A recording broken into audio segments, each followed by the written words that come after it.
ওনার ডিকশনারিতে আসলে রিটায়ারমেন্ট বলে কিছু নাই। হ্যাঁ, আমি আপনাকে বলতে পারি যে আমি আপনাকে বলি, উনি হয়তোবা ১৭ তারিখে যখন শপথ পড়ানো হয়ে যাবে, উনি ফিরে এসে দেখবেন যে নতুন একটা কাজে জয়েন নিয়ে ভাবছেন বা এটা নিয়ে যুক্ত হয়ে পড়েছেন।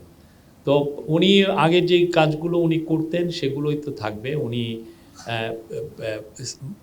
সোশ্যাল বিজনেসের উপরে কথা বলেন, সোশ্যাল বিজনেস পুরো পৃথিবীতে যাতে ছড়িয়ে পড়ে সেই জন্য উনি এই এইটা নিয়ে সারা বিশ্বেই কথা বলেন। উনি মাইক্রো ক্রেডিটের বলেন, তারপরে হচ্ছে তার 3.0 ভিশনের বিষয় আছে সেগুলো নিয়ে কথা বলেন এবং পুরো ওনার লাইফটা ডেডিকেটেড ছিল হচ্ছে পোভার্টিকে কীভাবে ইরাডিকেট করা যায়। সেই কাজটা উনি এখন পর্যন্ত করছেন, আগামী দিনগুলোতেও উনি করবেন। এছাড়া ওনার এনভায়রনমেন্ট একটা বড় ইস্যু, সেই বিষয়ে যাতে নেট জিরো কার্বন এমিশন আমরা যেতে পারি, কেননা পৃথিবীকে তো বাঁচাতে হবে।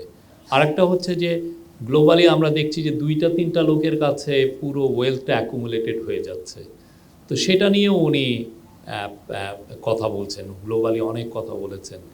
এই নেট ওয়েলথ অ্যাকুমুলেশনটাও যাতে জিরো হয় সেগুলো, ওনার যে 3.0 আরেকটা হচ্ছে জিরো আনএমপ্লয়মেন্ট, সেগুলো নিয়েও কথা বলবেন। এটা ওনার মেসেজ খুবই সিম্পল কিন্তু খুবই প্রোফাউন্ড।